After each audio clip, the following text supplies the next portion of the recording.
लड़की एक रेस्टोरेंट की पिछली रसोई में हेड शेफ की नौकरी के लिए गई, लेकिन मैनेजर को भरोसा ही नहीं हुआ कि उसके जैसी कम उम्र की लड़की इतना अच्छा खाना बना सकती है। अपनी काबिलियत साबित करने के लिए लड़की ने टोफू का एक टुकड़ा उठाया और अपना चाकू चलाने की कला दिखाने की तैयारी की। पलक झपकते ही टोफू बालों जितनी बारीक लड़ियों में कट गया। जब उसे पानी में डाला गया तो वह खिले हुए फूल जैसा दिखाई देने लगा, लेकिन मैनेजर कुछ कह पाता उससे पहले ही सामने वाले रेस्टोरेंट का हेड शेफ उन्हें चुनौती देने आ गया। वह बेहद घमंडी था। उसने ऐलान किया कि वह इस रेस्टोरेंट के सबसे बड़े शेफ को हराना चाहता है। यह सुनकर मैनेजर को गुस्सा आ गया और उसने तुरंत चुनौती स्वीकार कर ली। कुछ ही देर में मुकाबला शुरू हो गया। दोनों शेफ अपनी बेहतरीन कुकिंग स्किल्स दिखाने लगे। उसी समय लड़की के पिताजी भी वहां पहुंच गए। वह इस रेस्टोरेंट के मालिक थे। उन्होंने मुस्कुराकर लड़की से पूछा कि तुम्हारे हिसाब से कौन जीतेगा। लड़की एक नजर में समझ गई थी कि उनका मैनेजर यह मुकाबला हारने वाला है। लड़की के बात पर उसके पिताजी ने बिल्कुल विश्वास नहीं किया, क्योंकि उन्होंने इस मैनेजर को एक मिशेलिन स्टार रेस्टोरेंट से बहुत ऊंची सैलरी पर रखा था। लड़की ने उनसे बहस नहीं की। कुछ ही देर बाद दोनों शेफ अपनी अपनी डिश तैयार कर चुके थे। जब जजों ने दोनों व्यंजन छके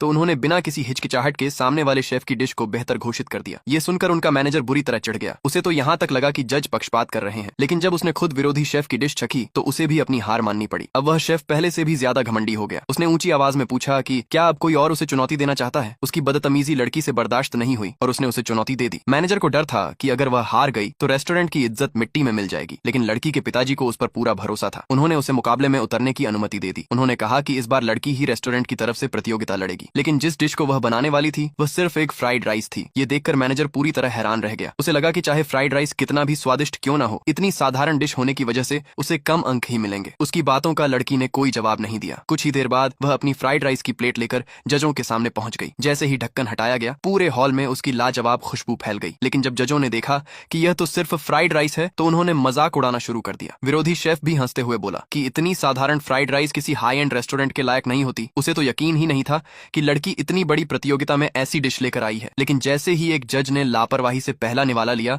उसके हाथ से चम्मच जमीन पर गिर पड़ा। एक जज तुरंत अपनी कुर्सी से खड़ा हो गया और बोला कि उसने अपनी पूरी जिंदगी में इतनी स्वादिष्ट एक फ्राइड राइस कभी नहीं खाई। एक महिला जज ने तो यहाँ तक कहा कि इस फ्राइड राइस में उसे प्यार का स्वाद महसूस हो रहा है। यह सुनकर विरोधी शेफ पूरी तरह स्तब्ध रह गया। वह तुरंत आगे बढ़ा और खुद एक कौर छका। अगले ही पल उसकी आंखों से आंसू बहने लगे। उसने कांपती